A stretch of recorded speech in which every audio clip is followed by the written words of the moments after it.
মৃত্যুই কি সবকিছু শেষ, না নতুন এক যাত্রা শুরু? গরুর পুরাণ অনুসারে মৃত্যুর পর আত্মা সরাসরি নরকে বা স্বর্গে যায় না, তাকে পাড়ি দিতে হয় এক দীর্ঘ ও ভয়ানক পথ।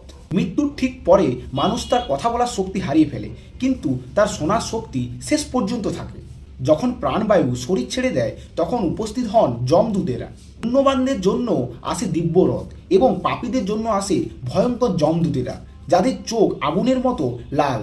সবচেয়ে অবাক করার বিষয় হলো মৃত্যুর পর আত্মাকে নিয়ে যাওয়া হয় যমপুরীতে এবং 24 ঘন্টার মধ্যে তাকে আবার ফিরিয়ে দেওয়া হয়। পরবর্তী 13 দিন আত্মা তার নিজের বাড়িতে থাকে এবং সে তার স্ত্রী, পুত্র এবং আত্মীয়জনদের ডাক দেয়, কিন্তু তার ডাক কেউ শুনতে পায় না। সে ক্ষুধা ও তৃষ্ণায় ছটফট করতে থাকে। এই কারণে হিন্দু ধর্মে 10 দিনে পিণ্ডদান ও 13 দিনে শ্রাদ্ধ করা হয়।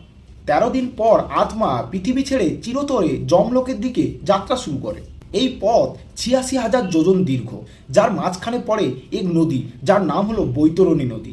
গরুর পুরাণে বলা আছে এই বৈতরণী নদী রক্ত ও পুজে ভরা এবং এখানে সব ভয়ঙ্কর কুমিরেরা বসবাস করে। পাপীরা সেখানে হাবুডুবু খেতে খেতে পার হয় এবং যারা সৎকর্ম করে তারা সহজেই সেই নদী পার করে যায়। দীর্ঘ 47 দিনের কঠিন যাত্রার পর আত্মা পৌঁছে যায় যমলোকের দুয়ারে। সেখানে চিত্রগুপ্ত খুলে বসেন জীবনের সমস্ত পাপ পুণ্যের খাতা।